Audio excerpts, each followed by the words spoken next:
Nanumpa og nagpinirmahanay og Memorandum of Understanding ang mga sundalo, pulis ug MILF base commanders ug uban pang stakeholders para sa malinawon, hapsay ug luwas nga piniliay sa mga lugar sa SGA Barm dili pa lamang dugay.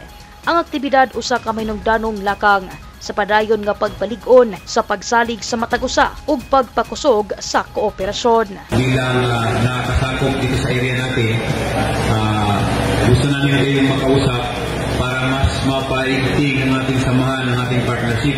Dungan sab nga gihimo ang Peace Dialogue nga giorganisa sa Office of the Presidential Advisor on Peace, Reconciliation and Unity, CONOPAPRO, kung asa gipaabot ang mga concern ug panglantaw sa Bangsamoro Peace Process.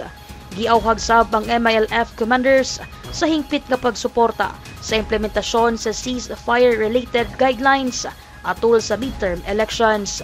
Gipahibalo-sab sa GPH Coordinating Committee on the Cessation of Hostilities ang official activation sa Quick Response Team nga gitahasan sa pagresponde sa posibleng election-related concerns.